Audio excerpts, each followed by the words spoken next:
Chapter 3, Mishnah 2. The previous Mishnah taught about liquids that are judged to be foods once they solidify.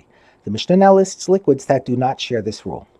Rabbi Meir says olive oil that becomes tameh is always a rishon because even when it thickens, it never completely solidifies.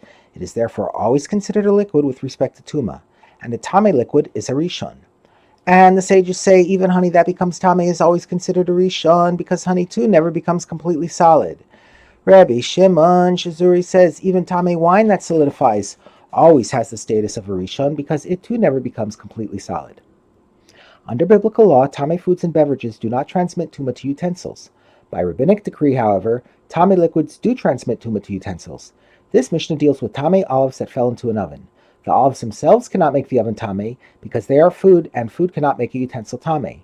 The Mishnah considers whether the oil that comes out of these olives can make the oven tameh. If a mass of olives fell into an oven and the oven was lit, which caused oil to ooze out of the olives, the law is as follows. If the mass of olives was exactly the size of an egg, the oven remains tahor. This is because the oil that came out never became tameh.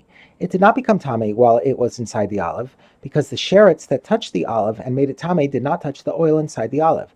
And it did not become tameh as it came out of the olive, because as soon as the first drop came out, the mass of olives was reduced to less than the size of an egg, and food less than the size of an egg cannot transmit tuma. Since the oil oozing out of the tameh olives never became tameh, the oven remains tahor. However, if the mass of olives was more than the size of an egg, the oven is tameh.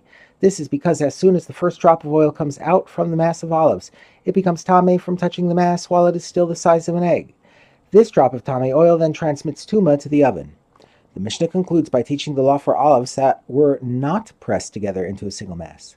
If the olives were separate and not pressed together, even if they added up to a sa'ah, the oven remains tahor. Since the olives are loose, they are not viewed as one unit of food, but as individual pieces, each of which is less than the size of an egg. Thus, none of them is big enough to transmit tuma to the oil that oozes out of them. The oven, therefore, remains tahor.